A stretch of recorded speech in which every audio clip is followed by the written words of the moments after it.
This is Bharat FM. बजेगा भारत झूमेगा भारत.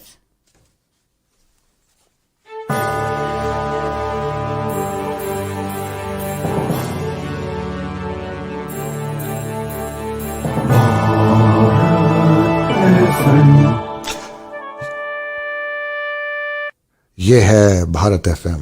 बजेगा Bharat झूमेगा Bharat. Namaskar, Sat Sri Akal, welcome and adab. You are listening to Bharat FM, a one-of-its-kind, multilingual, eclectic provider of entertainment, information and news to Indian Americans. Headquartered in Cincinnati, Ohio, Bharat FM airs shows out of Cincinnati, Chicago and Phoenix. We take pleasure in our ability to cater to your bhakti, chusti, sfurti, shakti and masti needs with our audio and visual shows. Check out bharatfm.com for our online program schedule and archives. I'm sure the content will definitely tickle your senses. Tune in via the 24-hour web streaming on bharatfm.com or via the Bharat FM app. More information can be procured at 513-488-5070. This is Bharat FM. बजेगा Bharat झूमेगा Bharat.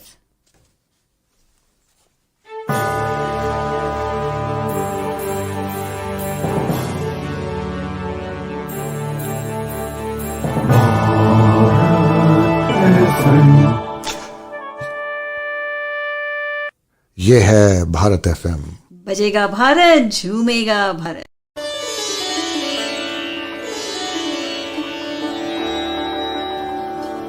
This is a charity which I have set up, and my motto is happiness through music and the arts. It's basically our baby. It's more my husband's brainchild.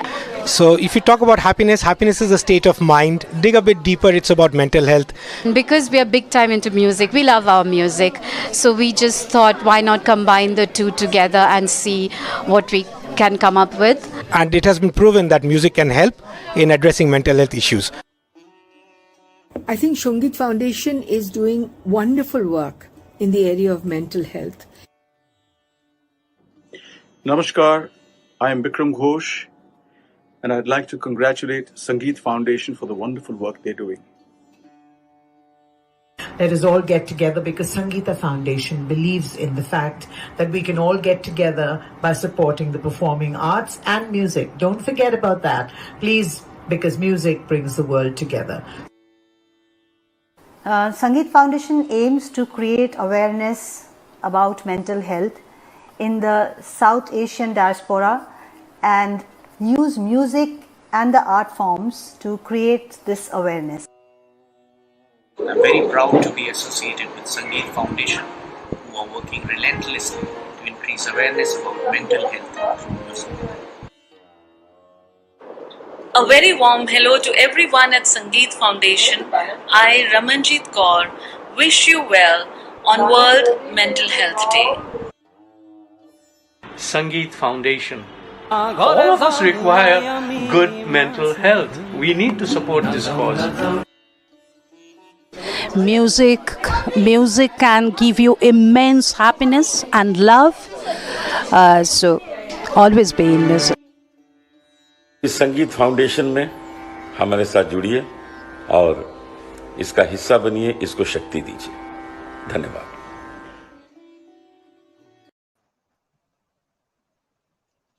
Good afternoon, good evening, good morning, wherever you are in the world. Another fabulous event which we have brought to you today in Sangeet Foundation. You'll see the format is a bit different because we are partnering with Bharat FM of the US and EOI, which is a charity based in India and the US. And today we have a fabulous person, Harold D'Souza, whom we'll be hosting. So I just wanted to introduce our host for the evening, Indrani Bhattacharya. Indrani is an alumni of Presidency College, Kolkata, and completed a master's from Kolkata University. She's back in the UK and continues to work as an educator. Indrani is part of Sangeet Foundation, and this is a cause which resonates with her strongly. And she has been curating, a lot of programs with celebrities from around the world and enabling the spread of awareness about mental health across continents. She's a keen speaker and writer. Ms. Bhattacharya believes in working hard in silence and let success make the noise. But we should hear from her today as she takes it forward, hosting us today. Thank you, Indrani, and welcome, Indrani, to the show, and look forward to your hosting of the. Thank you so much. And of course, a very, very warm welcome to everyone who has tuned in today. As we saw, I know that today it's a program, it's slightly different. It's different from what we usually host. We have celebrities, we have artists from across the world, who bring to you their art, their music, and any of the performing arts that they have learned over the years, and what something that makes them the person they are. Today we have an artist. Of course, we have an artist, but he is an artist with a difference. Because today we listen to the song of life. As our title goes, when the caged birds sing, we are listening to a man who has moved from Gujarat to the dirty floors of the kitchen where he's been over there, to the White House, standing shoulder to shoulder, standing tall in front of the President, Mr. Barack Obama, and President Trump. So obviously, it's a journey to sing about. It's a journey that we need to celebrate for the right reasons. But how did he reach over there? It couldn't have been easy. And so to bring him on board, please welcome with me Mr. Harold D'Souza. Hi, Harold. How are you? Yeah, thank you very much, Indrani, for the warm welcome, and to Sangeet Foundation. I really appreciate. Yeah, Harold, but I just need to tell the viewers that Harold, I think most of them already know from what what I already got from people who came to know that we were doing this program. Harold, I think most of the people already know you, but just a quick one. He is a survivor of labor trafficking and debt bondage in the United States of America. Originally from India, Harold is well educated and experienced in sales management. He has a bachelor's in business and a master's of commerce from the Maharaja Satyajirao University of Baroda. Harold stepped down from a senior management position in order to pursue the American dream, which he believed was within his reach. He came to the US following the advice and encouragement of a man who would become his trafficker. For over 18 months, Harold was exploited at the hands of the human trafficker and losing his freedom and struggling to keep his family safe. Wow. I think that's the first. I have hosted quite a few shows with Sangeet Foundation. I've hosted quite a few shows in India as well, Harold. I think that's a first of a kind introduction. I think I should say I'm honored to do that.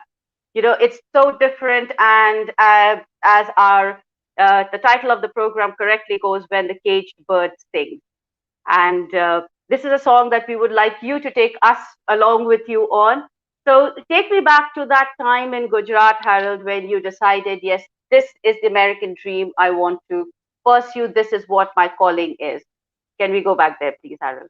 Yeah, even if you go to my childhood in Gujarat, so it was next to impossible to come to the United States of America, because every third or fourth family I've seen there in the US, Gujaratis. But I went to college to the Maharaja Satyajirao University, and just to tell the viewers that when I graduated or did my BCom, I never had a passport. So America was next to impossible. It was more than a dream. Even to go from Baroda to Bombay was a big thing for me. So, and in Gujarat, everybody said that if you have to go to America, it's like going to Swarg.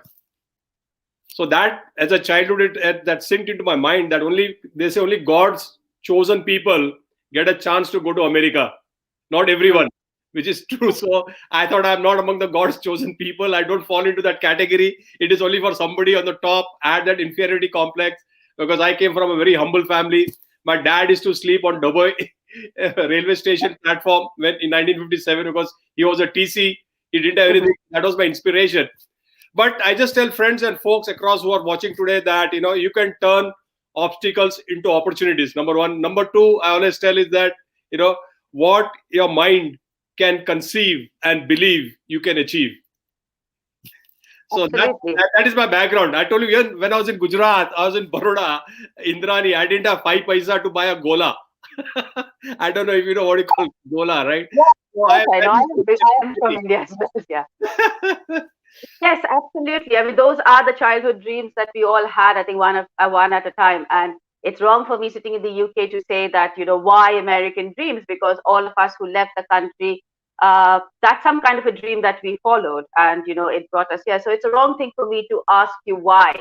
But what I would like to know, Harold, is so how did this start? How did you come in contact with this man? And the reason I'm asking you this is there are still many people, still many people, especially in India and the countries around, or the Asian, South Asian, or in the Asian, in the continent, that who believe that, America, UK, anything out of the country is the dream that we should perceive. And probably it is. It probably is. As I said, it's wrong for me to sit over here and say, oh no. But what is it that made you believe that that was the right thing for me to do, and it's time for me to now move over show? Yeah, the first thing was that I always admired America or USA, but I thought that was not within my purview to reach there. I'll be very honest. I thought that's not for me. It's for people who are of top class. I'm of that infinity complex I had. But I met this gentleman, my perpetrator, in 2002 for the first time in Bombay, and he was shopping for victims to come to the US, which I didn't know. So I was offered a job as a business development manager on a $75,000 salary per annum plus benefits. Again, Indrani, this is in the year 2003, which is a big money, mucho money. And we Indians, including myself, we always convert $1 into rupees. And I said, oh, God, this is mega million for me, and I can change my entire family's life. And so how did how did you meet this man? I want the viewers to understand, where are these people available? How do you meet them? See, this person is a multi-millionaire in the United States of America, number one. Number two, these perpetrators or traffickers could be your friend circles or some family member, distant family members, and they know you very well. They know the psychology, how it works in your mind. So it is not that it's an unknown person. It's always known like a known person. So it could be an Indian itself. I'll not disclose much because there's a biopic film coming up. But what I'm trying to share is that these individuals, traffickers, they know in and out, or they are one step ahead of the victim or the law enforcement agencies or the community members. So he knew my background because see, mine is an arranged marriage. Yeah. So it speaks volumes. People say, oh, that's fine, arranged marriage. But no, I am married for 27 years, but I got married on 4 things: on a trust, on a faith, on a promise, and a commitment. So our culture is different. And these traffickers know that if I lure this guy, he will come down. So I went on 4 things. When he offered me that job, I went on a trust, I went on a faith, I went on a promise, and I went to live American dream. And he's from India. Let me be to the point. But he's a multi-millionaire. He's a US citizen. And what do we know? We are in that country. Like today, people tell me. So I tell them, please do not come. I guide them properly. But if I tell people, he'll just come. But I do not want to misguide them and trap them. So I was manipulated, tricked, and trapped. And that's the reason I'm trying to create awareness, Indrani. Like what happened to me, what I've gone through. I do not want an individual innocent family to go through that, come what may. Even if it brings to me shame or stigma. But I'm prepared for that. I'm ready to accept that. But I'm not ready to accept that somebody gets burnt in the bargain. No. Thank you. Absolutely. I think that's the important thing, that it's so easy to trust your family members. As it's quite scary to think that it will be someone you know, and the perpetrator will be someone probably just around you, and we are not even aware of it. And it's easy for Indians. I think as Indians or as Asians, we trust with immense, with faith, with everything. We believe that harm will not come if we know the person. Having said that, when you look at that now, Harold, is there one aspect of that whole communication that you had with him? Is there one thing or anything around, till you reach the airport in US, is there anything that you would have done differently sitting here today? What do you want to tell the viewers? What should they look out for that you did not see when you came to pursue your America, or tried to pursue your American dream? I always tell everybody, every viewer, whether you're educated, you're uneducated, you're poor, you're rich, don't take yourself for granted. Don't take anything blindly or lying down. Because see, in those days, 2003, there was no, internet. I didn't have a Facebook account, nothing, or Google. I don't remember anything. I was not computer savvy. But today you have all details available. So I would only request that respect people, trust people. I don't say do not do that. Respect your wife, trust your wife, everybody, because it begins from the house. But at the same breath, like, I didn't know what an H-1B visa was. I was so like, I just saw I got a visa, I'm going. Everything was in black and white, right? So I came legally, number one. Number two, my wife was and my kids were on H4 dependent visa, and I didn't know that. I didn't know what is an SSN. See, basically, when you come to America, you need 4 things to survive. Even if you're an American citizen, number one, you need a state ID. Number two, you need a work permit. Number three, you need an SSN, that's the social security card. And number four, the most important is freedom. If you do not have these 4 things, you cannot survive in the United States of America, any human being. So these are certain things I had no clue. And the most important right now, so if any individual is coming to the United States of America, or even if they go to UK or Canada, there are always hotline numbers, especially in the USA. If you or anyone you know is a victim of human trafficking or sex trafficking, please note the numbers always on the cell phone. We know numbers of friends and of restaurants, but note this number. That's 1-888-373-7888. That's the National Human Trafficking Hotline number in the United States of America, and it has got 200 languages. So even if you talk in Bengali, you talk in Hindi, you talk in Punjabi, they will rescue you there on the spot, and you will not get prosecuted. Because I just want to add or end with one statement here, Indrani.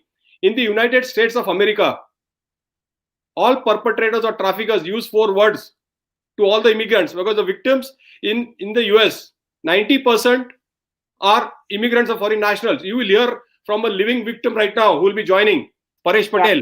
Okay, listen from his own mouth. And people, please understand and respect, and precaution is better than cure.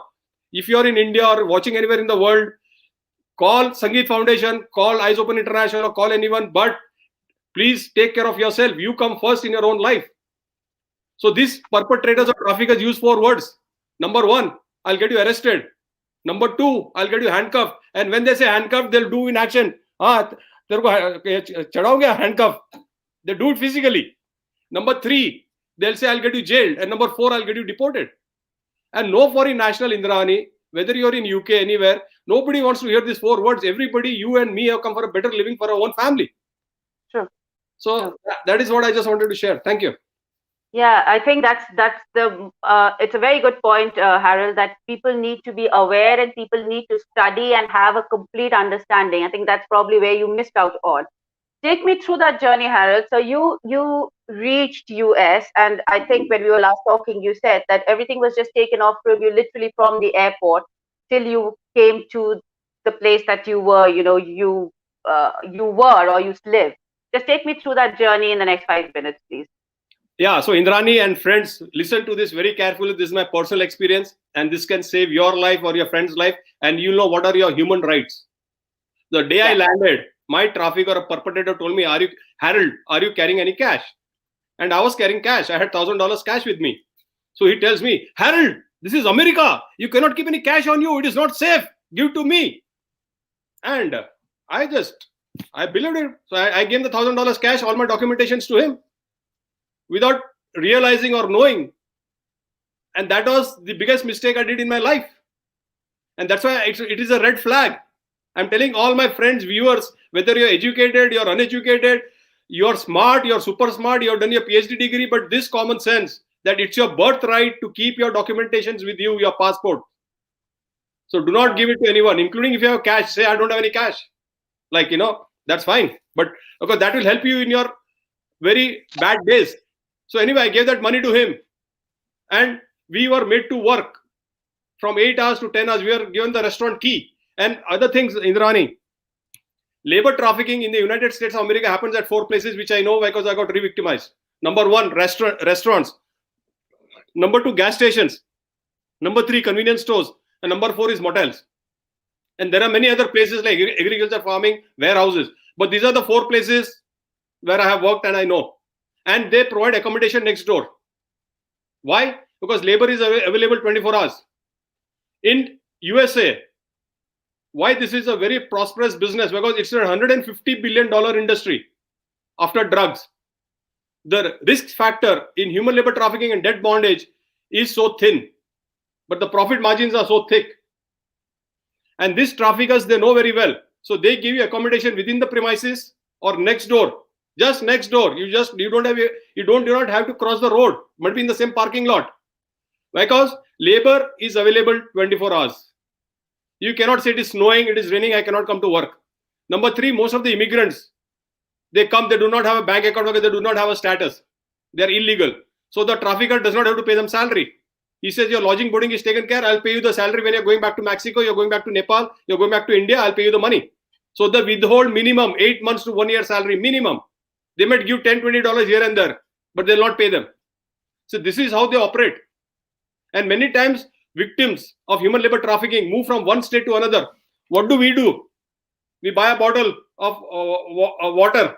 What do we drink? And then what do? We trash it.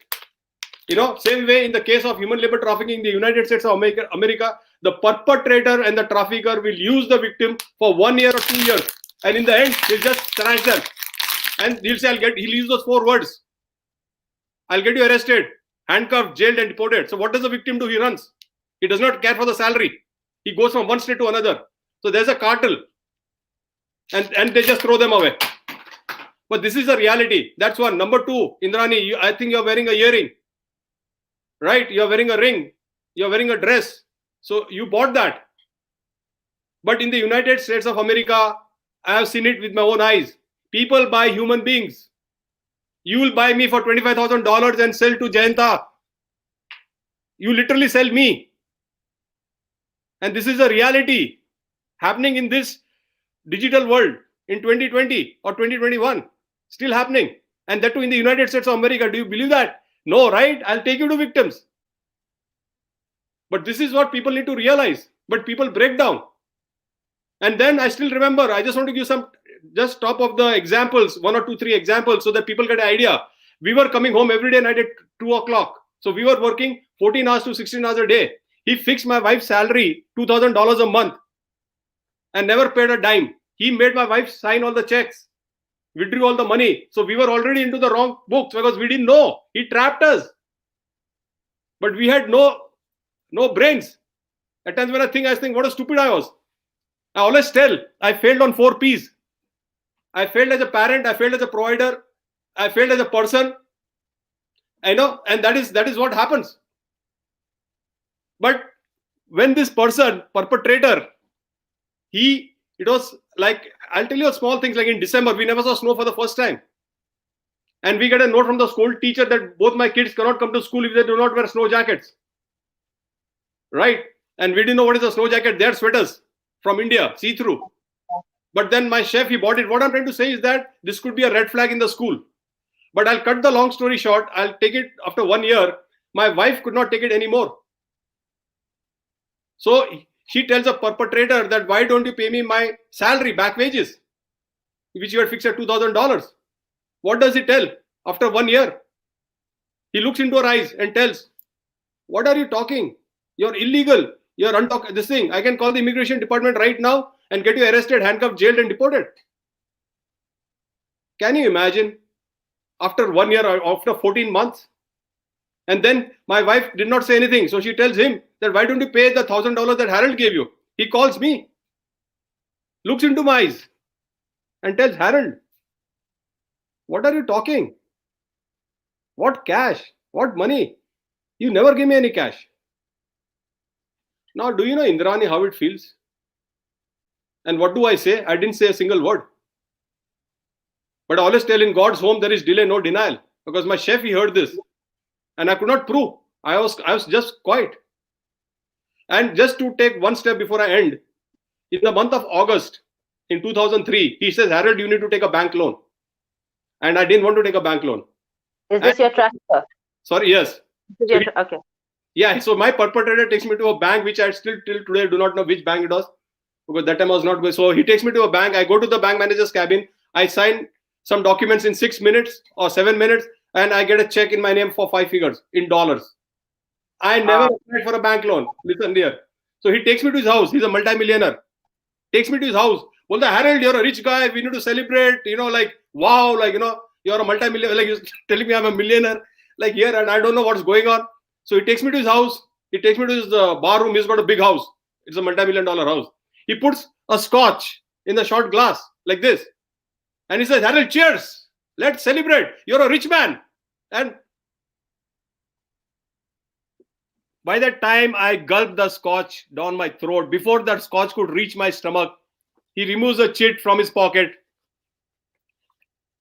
He removes a chit from his pocket and tells me, Harold, you owe me this money.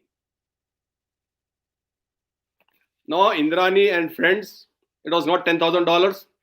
It was not $20,000. It was not $40,000. It was much more. And I'm looking at that chit and I'm saying, oh my God, from where the hell I'm going to pay back this money to him? But in 1 second, I lost 4 things. I lost my voice. I lost my courage. I lost my hope and I lost my freedom. And before I could understand what was happening to me, he pats me and tells me, come on, let's go. You owe me much more. And I'm saying, oh my God, I owe me much more. And next day, he withdrew all the money from my bank account. So anyway, this is just the glimpse or synopsis of what I tell you that this is just the tip of the iceberg. So we should not take it for granted. Like survivors are poor starters, but strong finishers. So here you see a survivor, but it does not happen that this happens only 1 day, 1 second, 1 minute.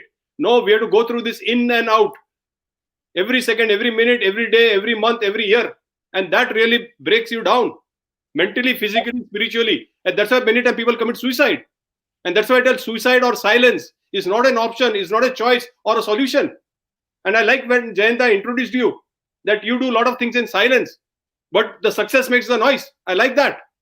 And that's what you are doing, or what Jayanta is doing, and what I'm doing, or even Hriday Rawal in India, that we need to empower people. We need to educate people. Another thing, in the United States of America, I call you Indrani, I'll call Jayanta. But for me, when you call me, you'll say illegal, come here. In the United States of America, all undocumented people are called illegal, not by the name. They're illegal, come here. But you know what happens?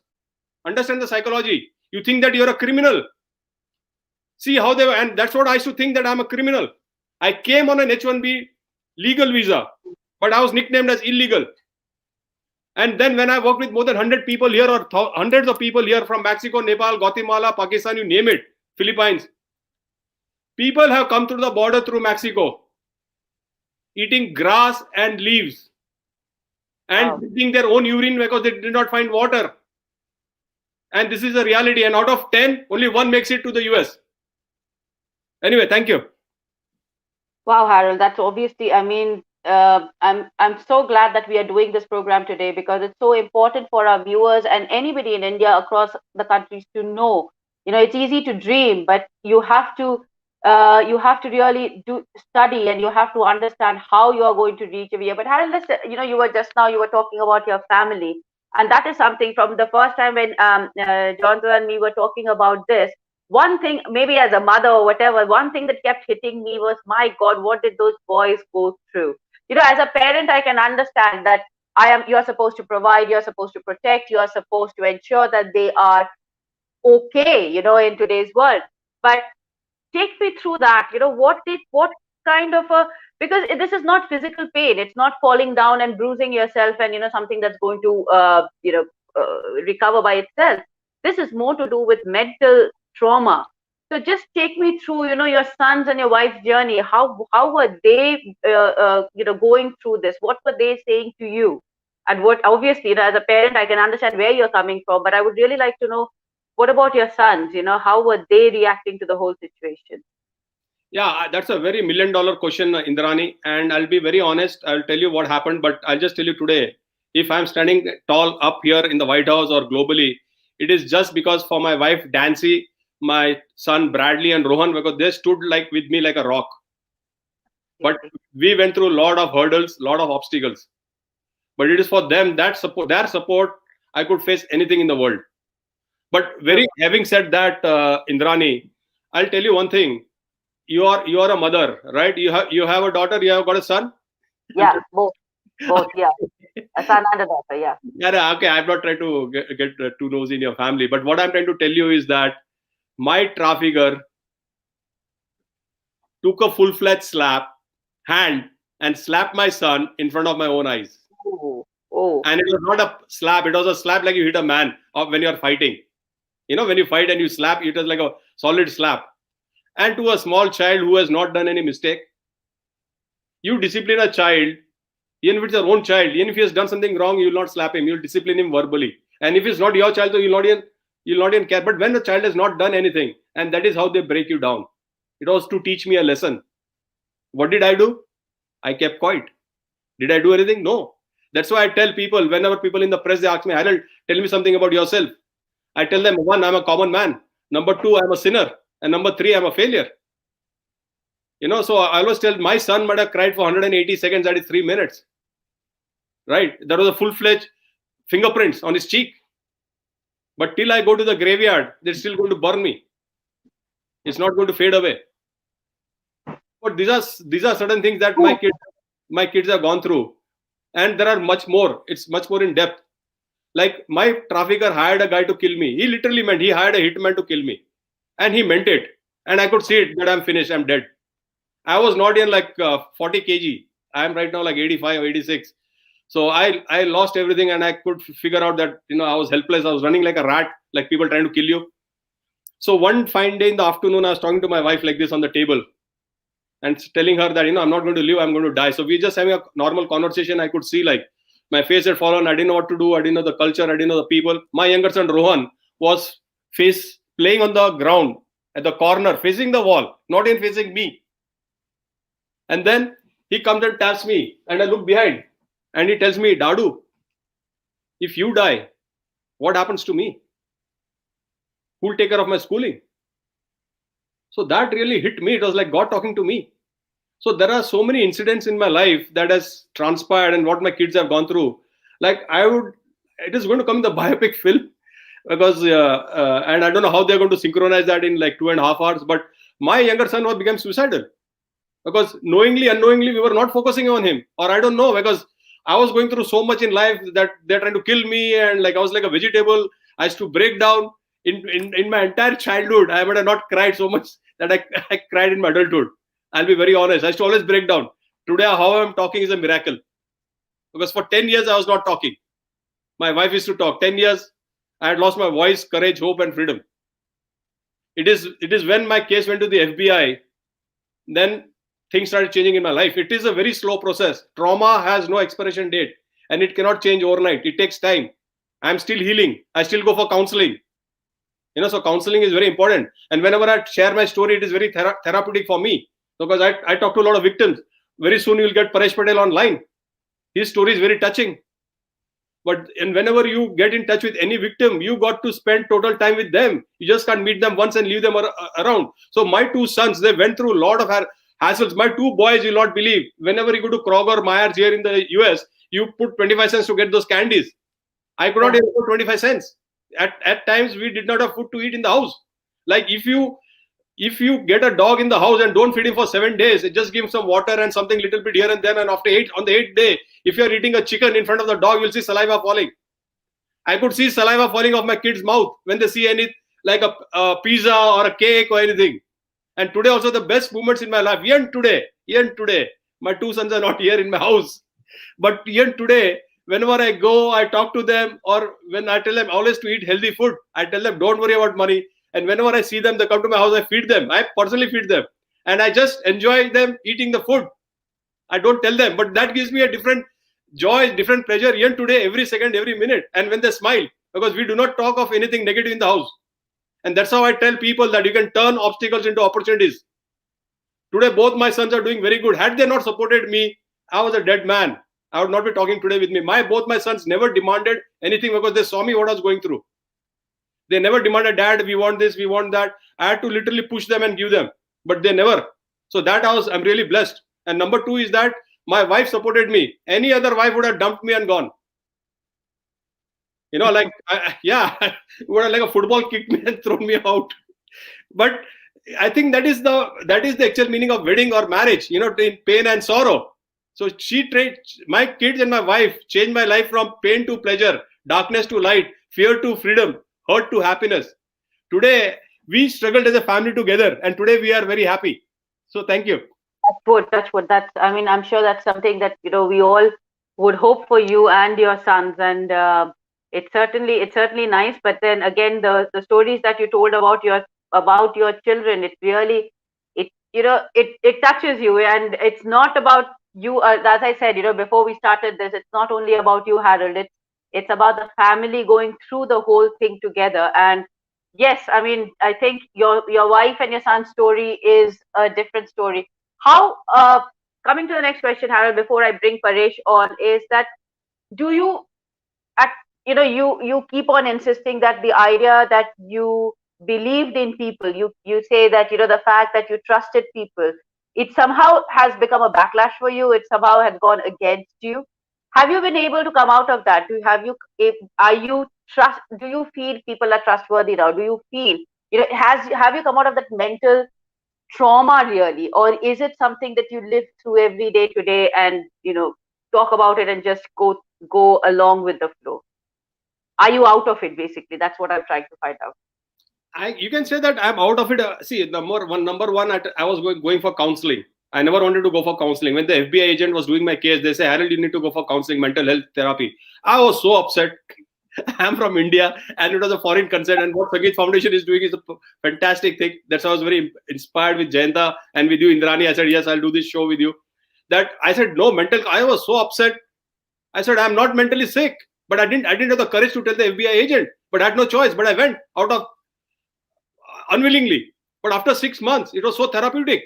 Today, I tell strongly and recommend everyone, whoever is a victim or anything, you should go for counseling. Even if you don't feel, you should go, because it makes you feel very good. It makes you feel lighter. It makes you feel happier. I'll tell you how the counseling changed me, the mental therapy, how it changed me, how it changed my life. After 6 months, my counselor, she was a lady, young lady like you. She told me, Harold, why do you say you're illegal?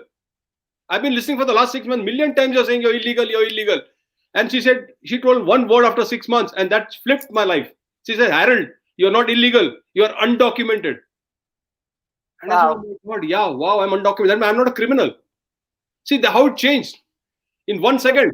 And after 1 year, I used to always beat up myself that I failed as a person, I failed as a parent, as a provider, and I used to feel guilty for myself.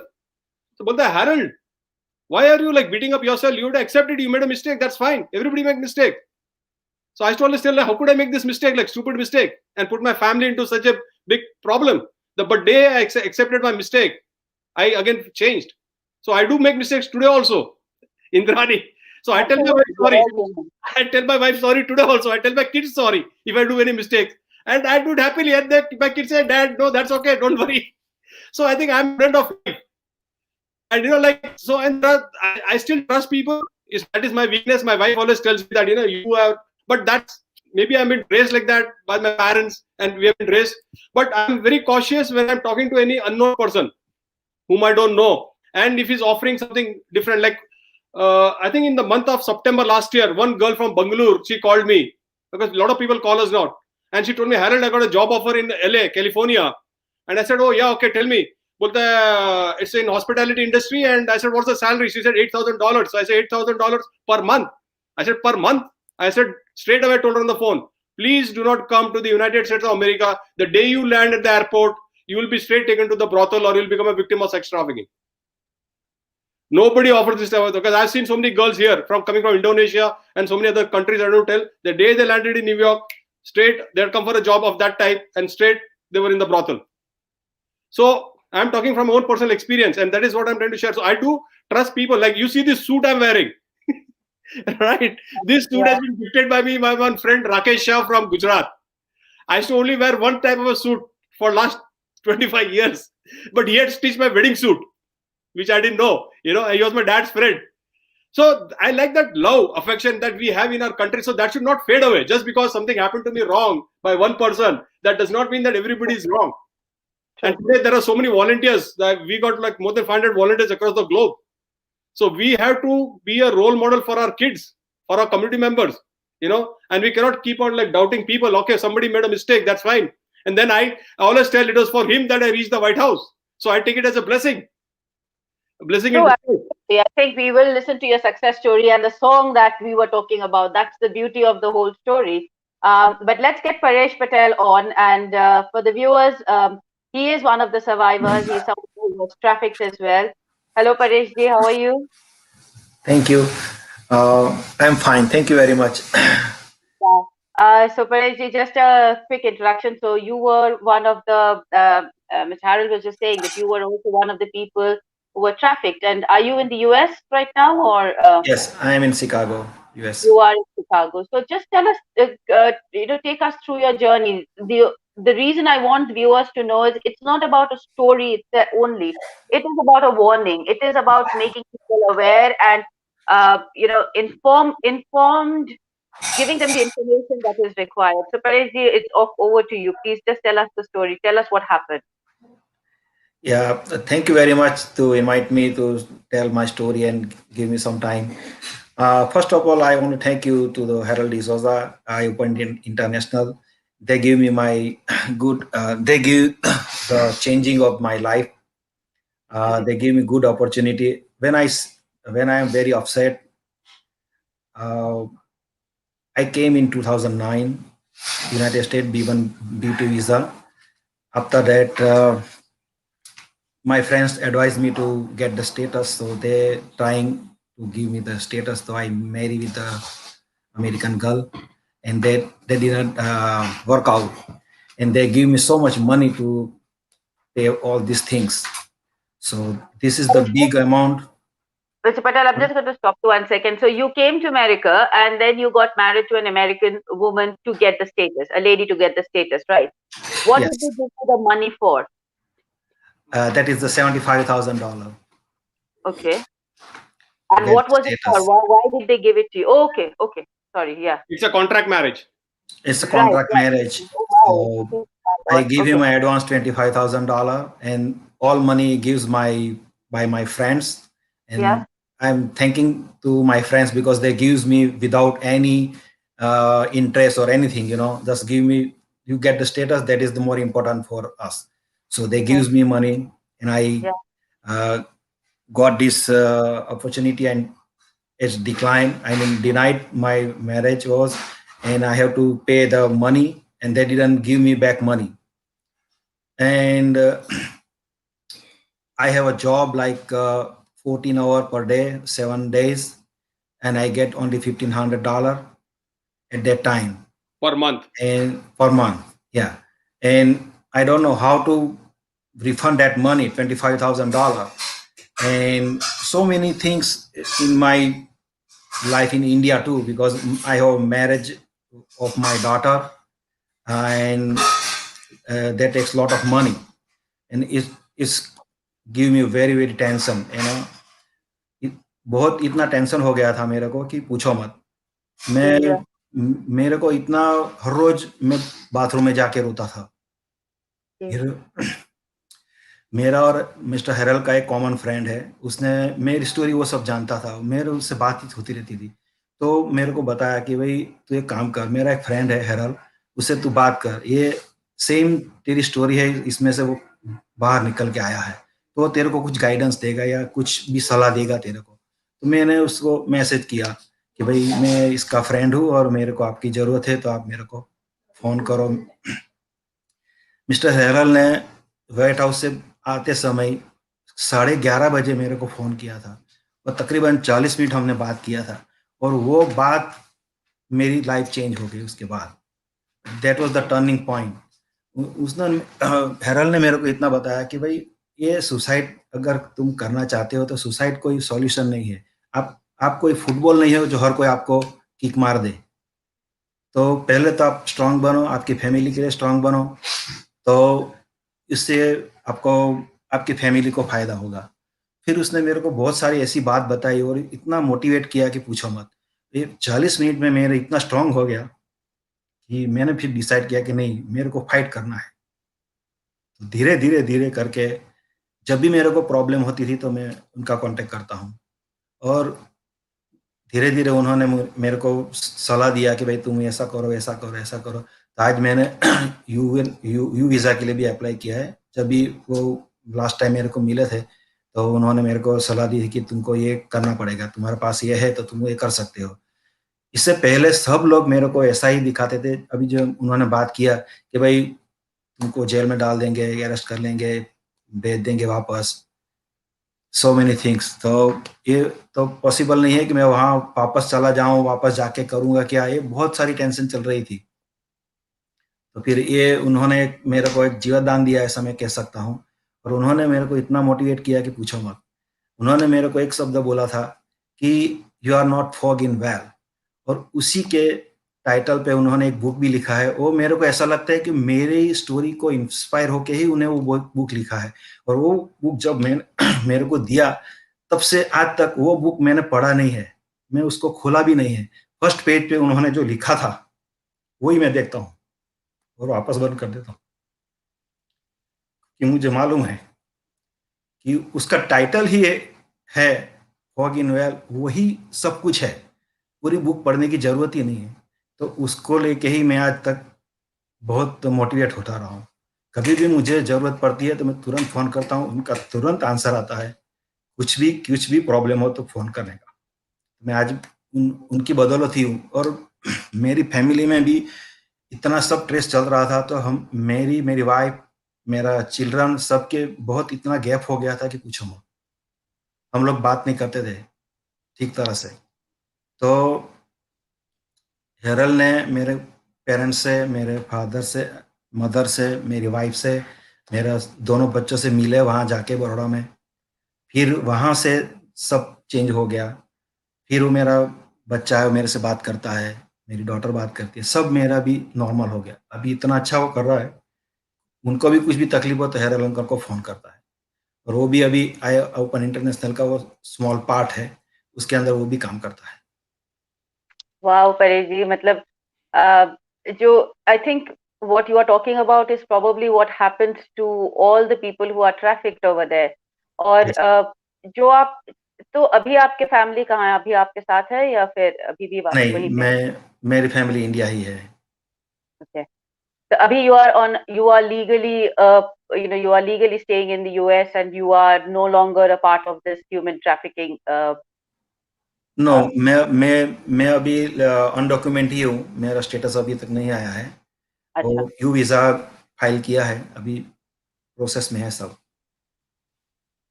I'm sure it is going to happen, and you are going to find, the what you want and what you're looking for. Of course, Mr. D'Souza he is such an inspiration, and he will continue to help you. Pareshji, thank you so much for sharing this with us, because it's not only about Mr. Paresh Patel. I'm sure there are so many more who have the same story to say.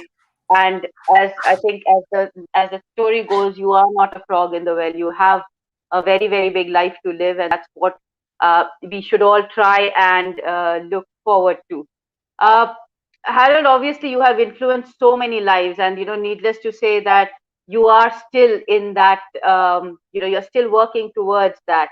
Just before I bring Hriday on, who's also again a very, very important part of your story and an important part with us as well now. Tell me your journey from that kitchen floor to the White House. Quickly, kitchen floor to the White House. I made that a line up, just 5 minutes back, but I absolutely like it. That's the song that I was telling people, that in today we still have an artist and we still have a song, but of course of a different kind. So let's sing that song now, Harold. Oh, I like that, from kitchen to the White House. People used to tell me from Baroda to the White House, but I like somebody told me for the first time from kitchen to the White House, which is very inspiring. Maybe I might share this script with my producer. And before I tell my journey to the White House, I just want to thank Paresh Patel for taking the courage and sharing your journey. It takes a lot of courage, Indrani. Absolutely. Absolutely. I should have said that as well. It takes a lot of courage, and especially I think in our Asian community, where we are stigmatized for the smallest of things. For him to come on and say what he did, it takes a lot of courage. So thank you, Mr. Patel. Thank you on behalf of Sangeet Foundation. I mean, I'm sure we will get more like you, and you have been an inspiration, and you will continue to inspire the people who are there. So thank you so much. Yes, Harold. Yeah, so I got out of the situation. My case was with the FBI, and eventually, I always tell, it took me 133 months to get my freedom. Friends, please listen, 133 months, okay? And I know every second, every minute, even today I've not forgotten. It is so fresh in my memory. So on February 14th, that's a Valentine's Day, 2014, my two sons, Bradley and Rohan, received their permanent residency card called the Green Card.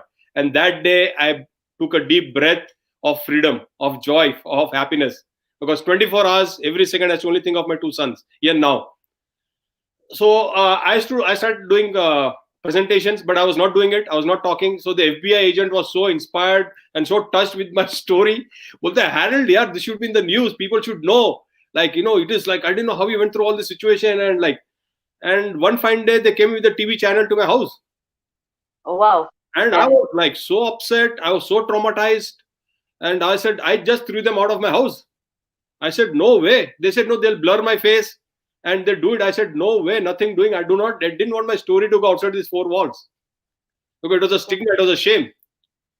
But then eventually, I think Fox 19 came or something. They came and did the story, but I didn't speak. I said, I'm not going to speak. So my wife spoke. I think the service provider spoke. And they just showed my photograph. And after, I think then they came and they did a TV shoot. And they were doing for a month. And I think that you can see it on YouTube also. It is there. Blue Ash Slavery. And I was so traumatized, Indrani, that I thought that I'll lose my job. My kids will be thrown out of the school. And from the church, I'll be thrown out. And I thought I'll get fired from my job. And the news was to be played in the evening at 9 o'clock. It was flashing the full day. And I was working for Cincinnati Children's Hospital. I think it was more than 10 years back. And I didn't sleep the full night. And next day morning, I was doing double shift from morning 7 o'clock to night 11:30. And when I went the next day to work, I thought that the moment I swipe my card that I'll be fired. That Harold, you're out. And can you believe it was a blessing in disguise? I used to work for Cincinnati Children's Hospital where there are 15,000 employees. From that 14,000 are girls. And everybody who was walking on the corridor, the doctors, the nurses, the janitors in the elevator when I went up, hey, we saw you on the news. Man, you're the same guy. We didn't know that. Everybody came and hugged me. And I used to think that I'm a brown guy. Nobody can touch me like I was a discrimination. And it was so therapeutic. And the girls who used to work next to me, they told me, Harold, you have been working here for so many years. You never told us one word. Now we know why you don't talk. I should not talk to anybody. So that changed me. And then I think I was invited for a lot of presentations across the US. So I might be doing one presentation at Washington, D.C. and somebody from the White House might have seen it. I have no clue. I never applied at the White House. See how God blesses you. I think when you're honest, you get all the blessings. So one fine day, I think on January or February of 2015, I get a call from the White House. They said but it didn't register in my head. Say we are starting a United States Advisory Council on Human Trafficking. The president is doing for the first time in the history of America. But everything was bouncer for me. I didn't know anything. So, but the interview went on for almost 10 months. They did all my checkup, means background check, whether I had any felonies, anything. Then eventually on December 16th in the evening at 6:30 in the year 2015, I get a call when I'm working at Cincinnati Children's Hospital in the evening at 6:30. He says, I'm so-and-so calling from the White House. Obama has appointed you. And congratulations, you should be proud. Now you can go and announce or tell your family. So I said, okay, it was a 1-minute call. And I said, thank you very much. I didn't know what it was. I didn't know it was such a big deal. I do my work at 11:30, I clock out, 12 o'clock, I'm home. I take my shower, have my dinner. And then I was able to go to bed. I said, let me check my phone. I saw hundreds of WhatsApp messages. And it came in the morning, so it was evening in India. It came in Times of India. Gujarat Samachar Sandesh in all the papers all over the world, the front page, that Indian American Harold D'Souza appointed President Barack Obama. And I didn't know what was going on. And next day morning when I opened my email, there are hundreds of emails from the press people. And I just shut my laptop off. It was very overwhelming for me. I didn't know how to act, how to react, how to respond. And January 5th, 2016, I was in the White House. And the rest is all history. And December 17th, when it came in all the newspapers, Indrani, that was my birthday. Oh, wow. Okay. Yeah, so I think always God has a plan. This house which we are staying today here, we did the closing on June 27th, 2011. So we'll be completing 10 years this year. It took me 8 months to do the closing. It never happened. But the closing took place on June 27, 2011, and June 27th was my wife's birthday. And the same day we moved here. Wow. So I think God always has a plan. So I think when you work out of honesty, there was a time in my life I could not predict my future. So I always tell people, if you cannot predict your future, that's fine. You can create your future. For that you have to. I do not believe in naseeb. ये बोलते नहीं मेरे नसीब में लिखा है. I said तेरे नसीब में लिखा होगा, मेरे नसीब में नहीं लिखा. You create your own nasib. You work hard. People tell me it is impossible. I said, no, I am possible. So you got to work hard. Failure is the path to success. So this is how I reached the White House, and then I got reappointed by President Trump. So Ivanka Trump is a good friend of mine. I was invited to the Oval Office for Diwali Diya. I don't know how that happened. So I got invited for a lot of events. I'm a consultant for Department of State. I do a lot of on the side consultancy. I'm on the board of directors for Justice at Last and United Against Slavery. So I work at the governor's office. I'm trying to work on which I'm working with the Paresh Patel. I started this Freedom Survey form where I'm working with Ohio State to grant status to immigrants, even if they are felonies, to expunge felonies. So in sex trafficking, they expunge the felonies. Same in labor trafficking, I'm trying to expunge the felonies and give them a CP, that is continued present status, or a U visa or a T visa, and eventually the permanent residency card. That's the freedom. So everything is possible. I'll tell you one small example before I end. When my case was going on in 2003, there were 6 states in the United States of America, including Ohio, where there was no law on human trafficking. But you and I, or we, can create or change. I fought. I created ruckus, went from post to pillar.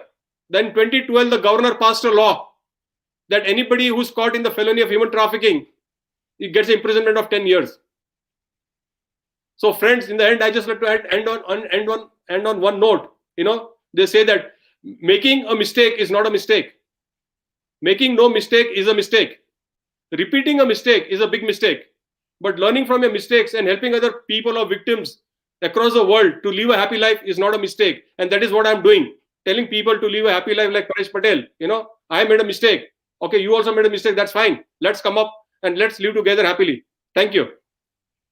I think that's beautifully said, Harold, that, making a mistake is not the mistake, and, to be able to learn from it and move forward is what we need to work on. What I want to do right now is call Hriday on board. So Hriday, just for the viewers, Hriday is the Director of Data DevTech Private Limited, recruiting and inserting the futuristic encryption into everything possible to secure personal data in.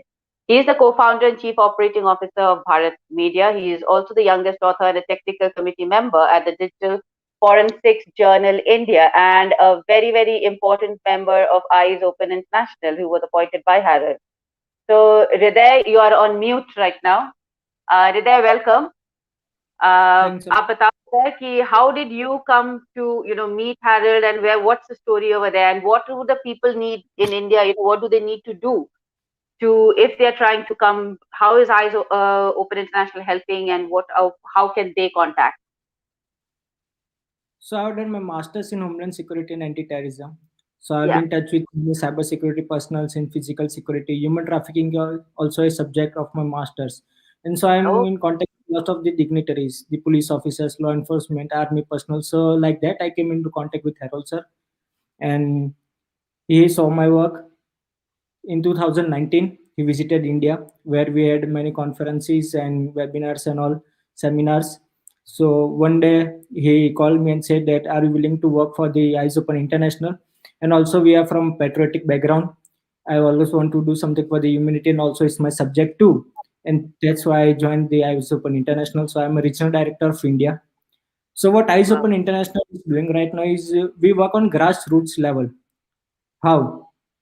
So why human trafficking? So there are many factors to it. Why anyone gets caught? Because he don't have any money. He got his own family problems or something due to casteism, racism, and all of things. All of these factors come into a place, and then only a person gets into the tribe and he becomes a victim of human trafficking.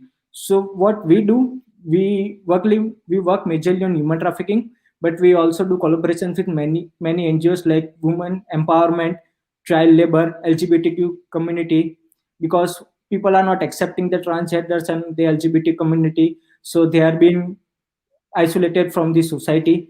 So they are also being victimized into and thrown into the human trafficking racket. So we are doing lots of things. So what you said, that what people need to do to USA. So what Harold sir said, that a lady got a job recently. There's an example, I don't want to share the name, but a big journalist of India, she got an appointment from Harvard University. You know that case as an Understood. assistant, and that was not the department in Harvard University. So such a talented, minded person can get fooled. So what are we? So we have to, in this digital world, also in this pandemic, the human trafficking cases have gone on rise. How? Due to digital. There's another term to it. They call it cyber trafficking. So there are many job portals, fake job portals. So people apply for that job and they get gone into human trafficking racket, in labor trafficking, in sex trafficking. So when you apply for a job, you have to do proper background checking, go on Google, do some survey about it, talk to your friends, and know from the like-minded people's, get the employees or anything contact from the Facebook, LinkedIn, and all of this, and you have to make sure that yes, the company is genuine and you have applied to a perfect place. Also, one thing that in India there's a mentality that yes, if you are going to US, then we will become rich.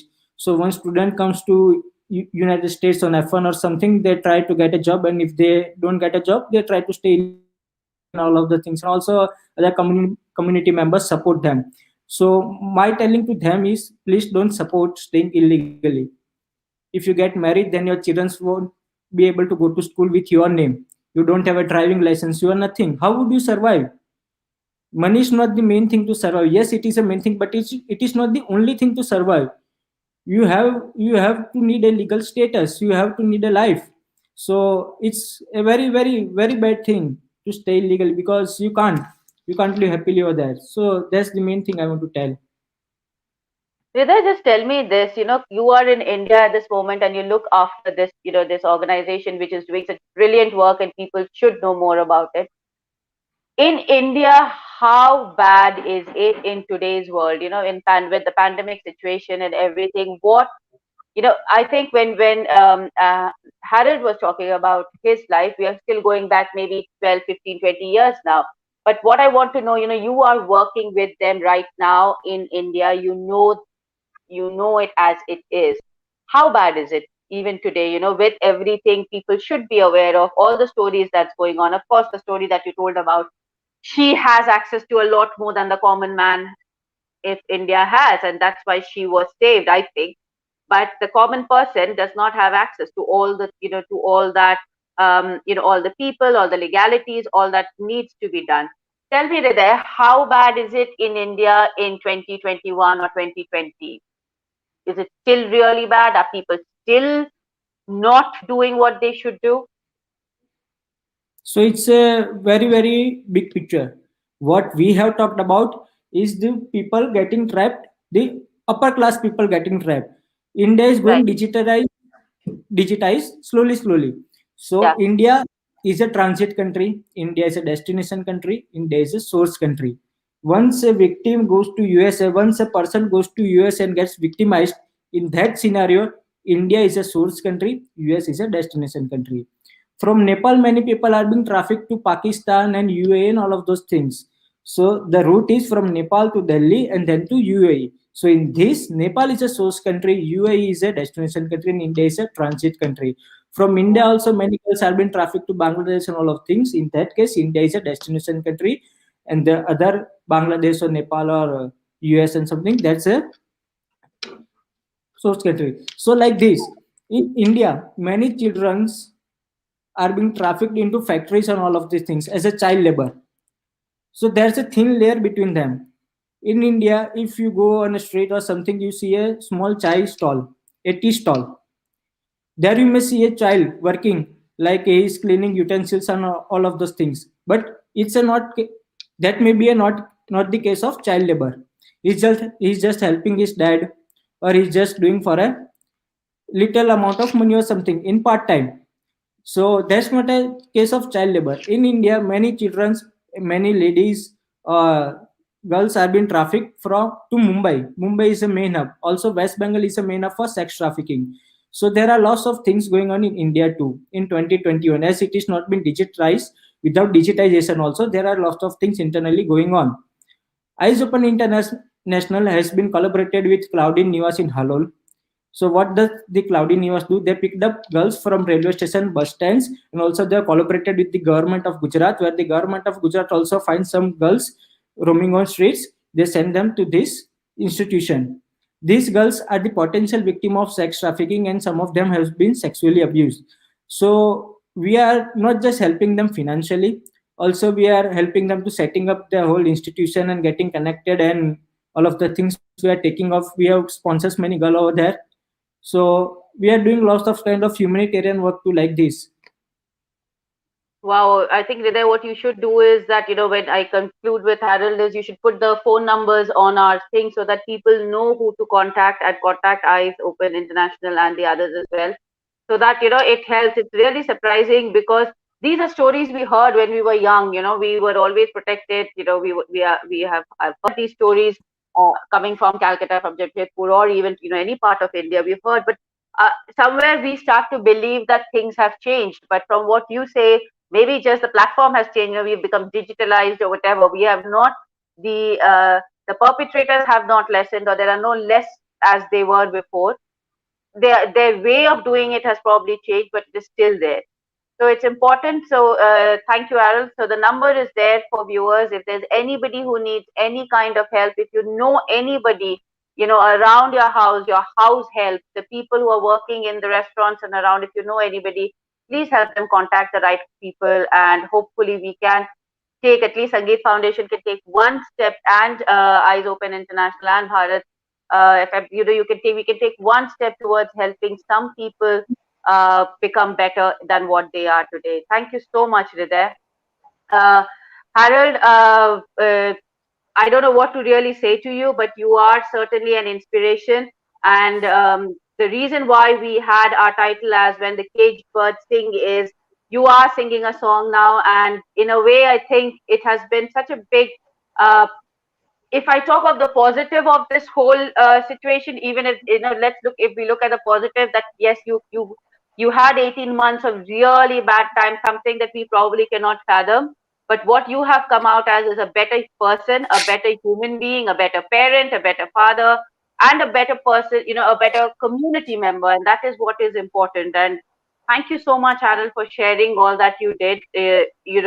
Uh, what, as we were saying, we wanted to talk about the mental awareness, how it is important, and it's not a stigma to go to any of these, to contact you or to contact the people who can help you with it.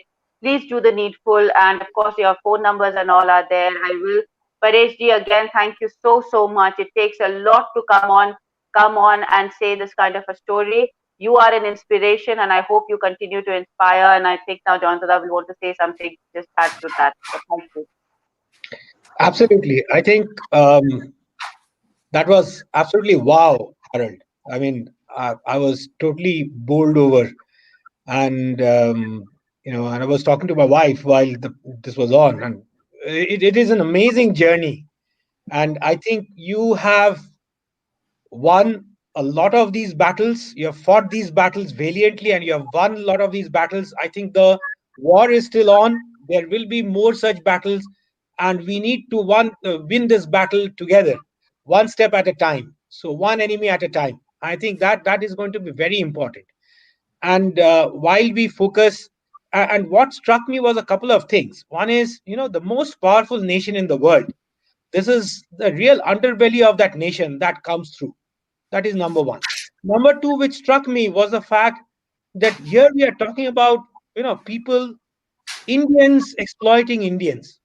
You see, it's not about uh, the local community, the white community, the black community, the local native Indian community. It's about the Indians who are settled, who are exploiting the people who are being brought in, and that's really really sad. That Yeah, sorry, Indrani. I said it's the people you know. Sorry, I didn't mean to. It's people you Exactly. know. That's the scary Absolutely, part. absolutely, and it's really really sad. So I think it's really important that we make people aware.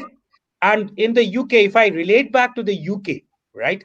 In UK, we have these situations which surfaces from time to time. Communities from Pakistan, communities from Punjab. You'll see in South Hall, where which is 100% South Asian community. I'm not even say 99.9%. You go there, if you see anybody apart somebody not looking South Asian, you wonder why is this person here? You see, so in spite of the fact that this is England.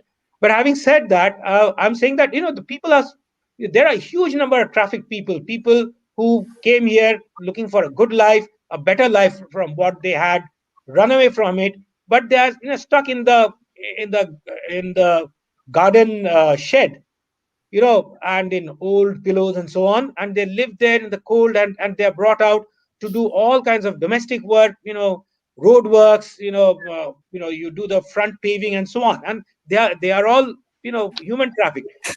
Leave alone, I'm not even going to the point where the Polish people, the Eastern European people, or people with mental health issues, the way they are trafficked in this country. You have all these stories coming up, but these are stories which rarely they come to the surface, and for the locals, and I'm talking about Indians coming over or Pakistanis coming over, people who have been impacted by that. And this is a absolutely big secret in the communities, and we need to be able to fight that. And tragic consequences, some that really come to the forefront. There were 39 of these people, Vietnamese people, in the container, in the lorries, in the frozen lorries, and frozen to death in the Essex County.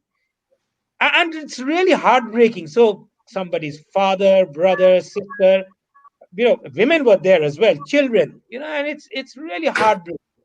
And we need to keep that awareness on, because it's not only about the people who have had this impact, it's about the extended families, where there are heartbreaks, where people would, they absolutely, it's so sad, and it's all about their mental health as well, if I may extend it to that. And which is why perhaps someday we should, we spoke about your war in the US and in India and US. Probably, we would need your help to have something like that in the UK as well, so that we extend it further, work together to make sure that we create that awareness. Because, as I keep saying, awareness and acceptance is 50% of the battle won. The rest of the battle starts when you are aware and accept that there is a problem, and then we need to battle it, and you have identified your enemy. If you can give a shape and form to your enemy, then that is where your real battle starts. But you can't get to that till you accept it, and and you realize that there's a problem, and you say it is not my problem. Like you said, Harold, it's not the person's problem, it is the society's problem. And the people internalize and say, oh, I did something wrong, I am the thief over here. You see, and we need to get out of that mindset. And fabulously said, Harold, and it was so touching to hear from you about that. And obviously, Pareshji, a, a story which touched everybody. I'm sure a lot of people will take away a lot from here, understand, and be aware. It's not only about us. It's not just us. There'll be friends, relatives who will be coming with the lure of a better life, of the pounds and the dollars. You talk about that, they and you come here, and then you realize it's not all what it seems, right? And we have, and you have a pillar of Hriday. You are in India, supporting the whole cause. Thank you so much for being with us and sharing your stories. I think that's the starting point: creating awareness, creating acceptance. That's first 40 to 50% of the battle, and we need to get ready for the rest of the 50%. Thank you. Absolutely. So thank you so much to everybody. Harold, before we finish off, Pareshji, I'm sure we'll have you back again, because we need to know more about this. And Harold, before we finish off, what's going to be your final say to the people, to the viewers who are watching, whether it's about your mental health or anything, what would you like to say before we take off for today? Oh, I would just like to share 4 things to all my friends and viewers globally. Number 1, be happy. Number 2, be thankful. Number 3, be empowered, like what you learned today from Paresh and Jayanta and Indrani and Hriday. And last but not the least, believe in yourself. So I just, and I'm looking, thank you very much, Jayanta and Indrani, Hriday and Paresh. I think we need to collaborate. I always say that individually we cannot do anything. Like, teamwork makes the dream work. So friends, if you are globally anywhere, you want to join Eyes Open International, please email at info@Eyes Open International, And once again, thank you very much, Jayanta, and thank you, Indrani. You did a wonderful job. I really appreciate, respect what Sangeet Foundation is doing through music and arts. And Paresh, Jai Shri Krishna, God bless you. Be happy, keep smiling. We are all with you. And Hriday, thanks a lot. Absolutely. And I want to thank you. Thank you. Thank you. The trustee of Eyes Open International. We just got our Eyes Open Trust registered on December 17th. Again, it was my birthday. And Hriday is the managing trustee there. And Rachna Sabarwal is the trustee. So please join Eyes Open International. Thank you very much. And Sangeet Foundation. God bless you all. So much, everyone. Thank you to the viewers. Hope we have been able to impart something from all these experiences today. As I said when we started, this is a different kind of a song from a different kind of an artist, but it's a song that he will sing on forever. So thank you so much. Thank you.